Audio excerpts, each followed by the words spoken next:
Сайн байцгаана уу хүүхдүүд ээ. Та бүхэнд энэ хүү хичээл хурж байгаа өдрийн мэндийг хүргье. Бид өмнөх 6 дугаар ангид үзэж өнгөрүүлсэн гайлглан бичсэн өгүүлбэр бичлэг эхийг Монгол өчигт хөрвүүлэх сэдвийг өнөөдөр гүнзгийрүүлэн баттхан үзэх болно.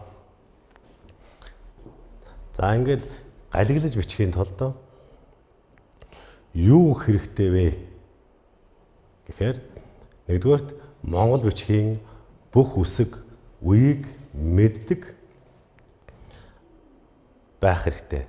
Хоёрдугаарт үсгийн үгийн эхэнд, үгийн дунд, үгийн адагт орох хэлбэрийг мөн адил ялгадаг байхыг чухалчилж байгаамаа. За юуг анхаарах хэрэгтэй вэ гэвэл маш олон зүйлийг гайлглан бичгийн тулд маш олон зүйлийг анхаарах хэрэгтэй байдаг. Гэхдээ багш нар өнөөдөр энд дэвсгэр үсэг буюу нэгдүгээрх нь дэвсгэр үсэг буюу үгийн дунд адагт үе битүүлэн орох үсгүүдийг хэрхэн бичих талаар бэлдэж ирсэн байгаа. За үүнээсээ на, га, да үсгүүдийг сонгож авсан байна. За жишээ нь на үсэг орсон анд, га үсэг орсон тоглох, да үсэг орсон зүтгэл гэсэн үгсийг бичихтэй галихт анда тоглохыг тоглоох хуу жид хөл гих зэргээр бичнэ. Гэвч бид галгаас шууд бичихтэй үсгийн дэвсгэрлэх байдал буюу үсэг дэвсгэр үсэг нь га на үсэг нь үе битүүлж орохдоо урдаа тусалгүй бичигднэ гэдгийг дүрмийг мэдэхгүйгээс болж бид өмнө нь тусал бичдэг байдлаар ингэж буруу бичдэг болвол зөв хэлбэр нь бол өмнө ямар нэгэн тусалгүй хаатай адилхан бичих зэргээр ялгадаг байгаа. Мөн да үсгийг үгийн дунд дэвсгэрлэж орвол гэдэс шүд, үгийн адагт дэвсгэрлэж орвол гэдэс сүүл орно гэдгийг бид мэдэхгүй улмаас иймэрхүү зэрэг алдаа гардаг байгаамаа. Зөв байдал нь бол энэ байна. Хоёрдугаарт нь ямар үгэн дээр маш ихээр алддаг байвал ном төсгүүд буюу ба, гэ, хэ, ингээ буюу их инхлэг үсгүүд дээгүр маш их алдаа гардаг. За энэ үсгүүдийг нь номон дотор нь ихшгийг нь оруулж бичдэг. Энийг нь зөв хөлбөр нь бол энд наарталт нь харагдаж байна. Ба, бэ, би, бобо, бөбү гэх мэтэр гэхэ тийм ээ хи хөөхү гэх мэтэр ингээ харагдаж байна. Гэтэл энийг маань буруу бичээд бидний хүүхдүүд маань доор нь илүү нэг нуруу бичдэг. Нуруун дээрээ шүдээ, нуруун дээрээ шилбэ, нуруун дээрээ гитсэ гэх мэтэр ингэж бичснээрээ энэ нь өөрөө алдаатай болж байгаа. Энэ ямар алдаа гарч байгаа вэ гэхлээр энэ өөрөө тухайн үгийн зөв бичгийн дүрмийг зөрчиж байгаа болохоор үг алдаатай болохын хажуугаар өөр зарим нэг үгтэй андуурагдах тохиолдол гарна. Жишээ нь их инхлэг үсэг дээр эр үгэнд хэрвээ инхлэг үсэг орсон байвал хаа үсэг дотор нь эм үгэнд орсон байвал ийм байдалтай бичгийг бид салгаж бичснээрээ гэ үсэгтэй андуурагдж байгаа. Ийм байдлууд харагдаж байна. Гайлэг бичих нь одоо бүгдээрээ хамт самбар дээр байгаа эхийг уншия, жижигхэн дөрвөн мөрт эхийг уншия. За энэ бол сурах хүчгийн 49 дугаар талд байгаа. Сурах хүчгийнээгээ 49 дугаар талаа гаргаараа сурна.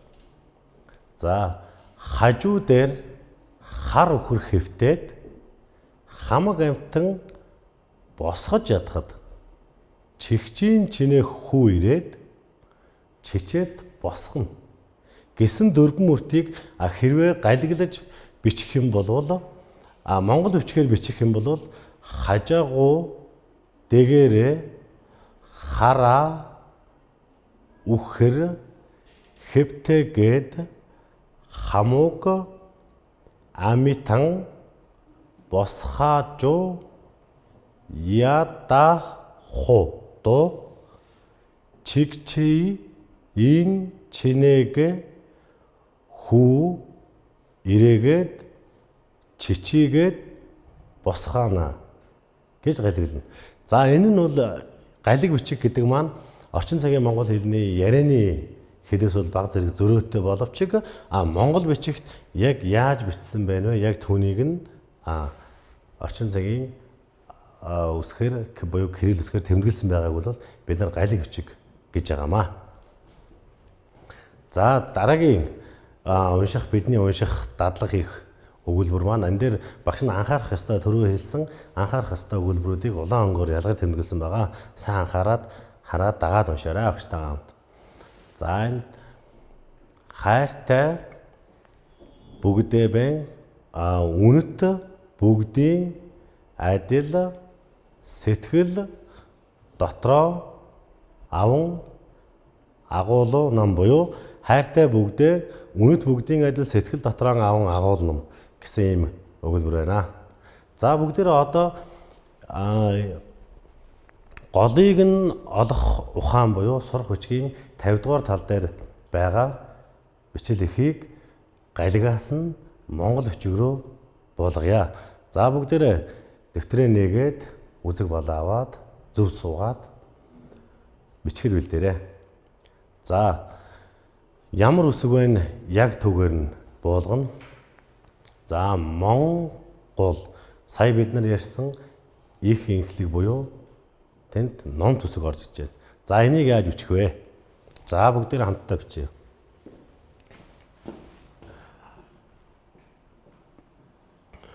Монгол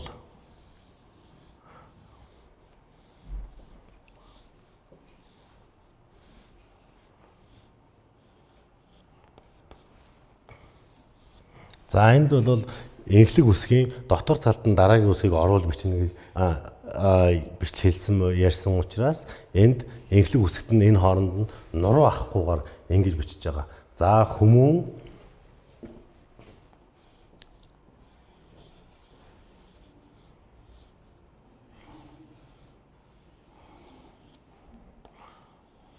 за мөн адилхан энэ дээр хүүхдүүд маань үгийн эхэнд орох үг шилбгүүгээр шилбийг нь орхиж бичих байдлаар алдаа гаргадаг учраас энийг бас маш сайн анхаарч бичиж явах хэрэгтэй. За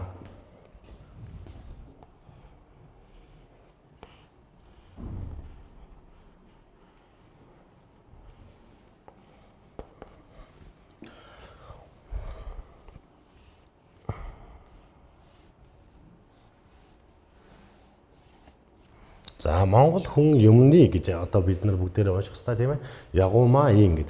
Ягуумаа ин. За энд зураас татаад бичсэн байвал галиг дээр харагдаж байна, тодорхой харагдаж байна.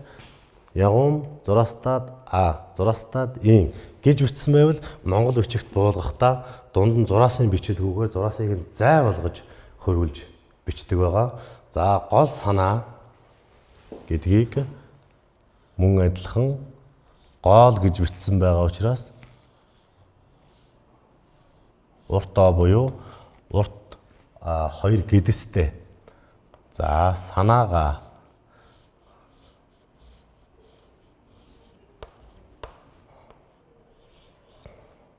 за энэ дээр гаана маань хоёулаа тусалтай харагдаж байна. Энэ яаж байгаа юм бэ гэвэл арт талд нь их шигтэй байгаа. На га гэдэг арт талдаа их шигтэй байгаа учраас энийг дэвсгэрлэхгүйгээр бичиж байгаа. За үндэс ийг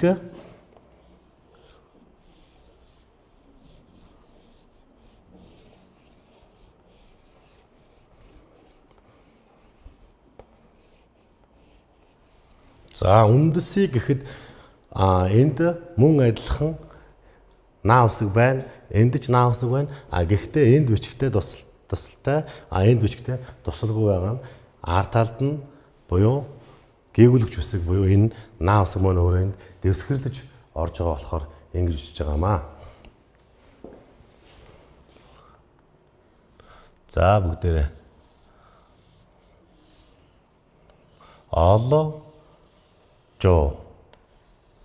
олж хараху до банк ха бид нар үсгээ мэдэж байгаа учраас ра үе ямар байх вэ тийм ээ? Хараху зураас татаад дуу байвал бид зай болгож бичнэ тийм ээ. Харахтаа тун гаргууд. За тэн дээр мөн адилхан инх инхлэг буюу бидний нэг мэдгээр энэ үсгийн нэг хэлбэр маань энд байна. За тэрийг үгийн адагт яаж бичих вэ? Инх инхлэг үсэг гэдгийг бодоод маш сайн бодоод тун гаргууд гэж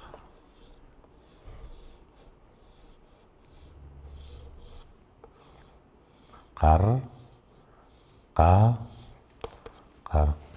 Гарга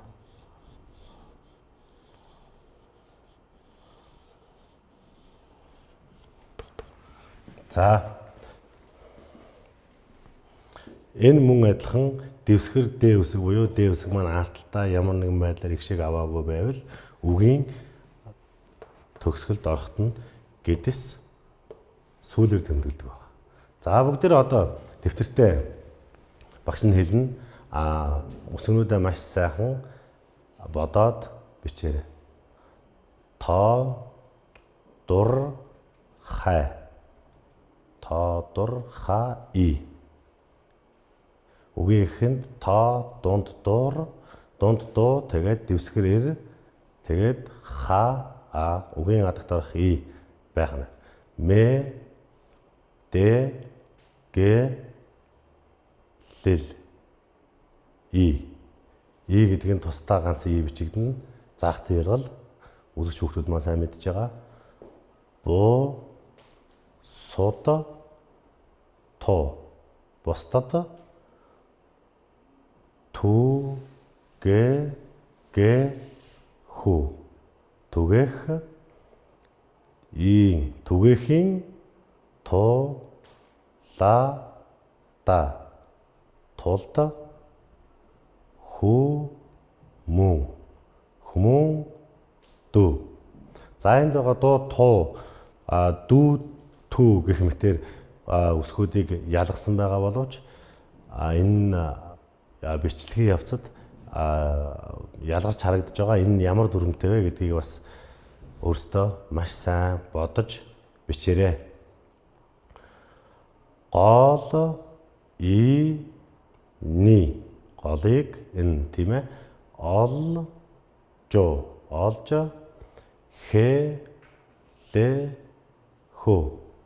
хэлэх чи да бо ри чадвар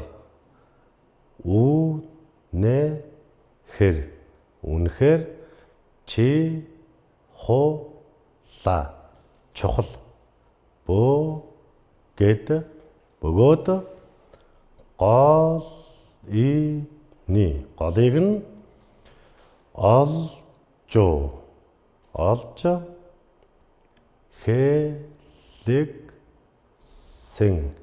хэлсэн. За тэр хэлсэн гэдэг үгийг багшнаас хамбарт бичиж тэгэхээр сая бичсэн байдалтайгаа тулгаад үзнэ. Хэлэгсэн.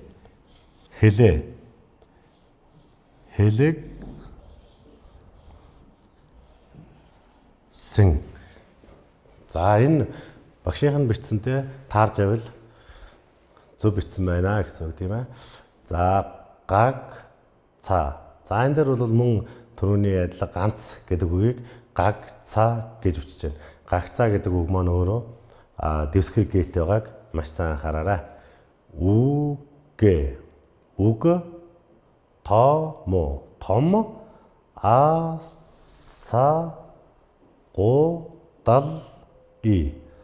асуудлыг асуудлыг ч гэсэн тийм ээ. За тэнд шийдвэрлэж. За тэрийг бүгдээрээ хамтдаа бичиж үзье.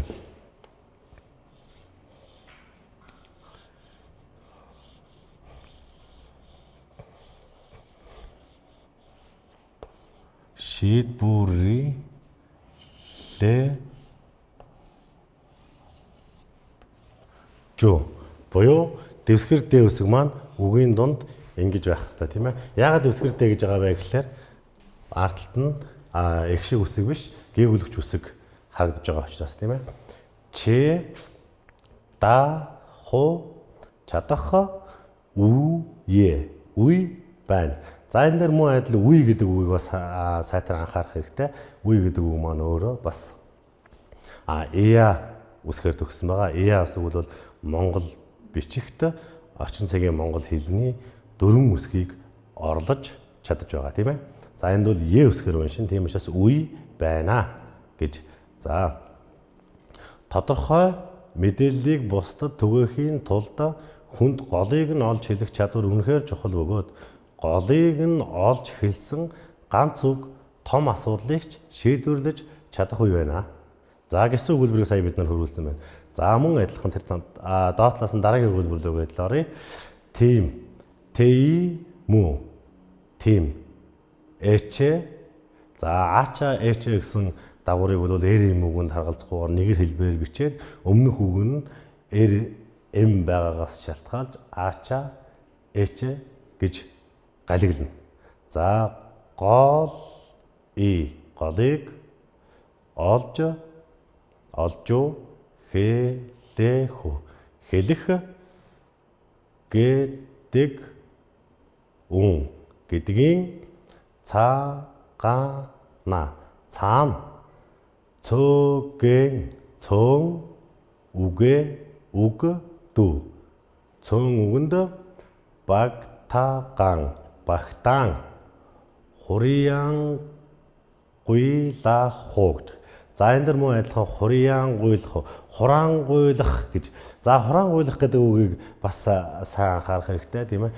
Хагас игээр бидний мэдих ия үсэг буюу дөрвөн өгүүлэгчийг тэмдэглэж байгаагийн дөрвөн үсгийг тэмдэглэж байгаагийн нэг нь байна.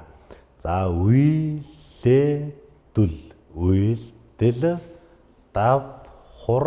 давхар хийгдэж гэж байна тийм ээ. Байдаг байна.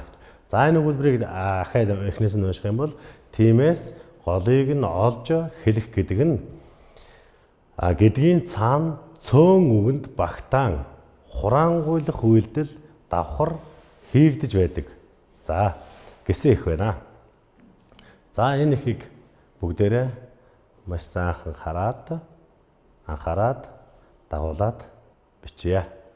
За өнөөдрийн үздсэн хичээлээ баттгаж та бүхэн маань гэрийн даалгаварт сурах хүчгийн 51-р талд байгаа дасгал 31-ийн А буюу Чингис хааны хур бороо оруулсан судраас эхийг Монгол бичгээс галиглан бичээрэй.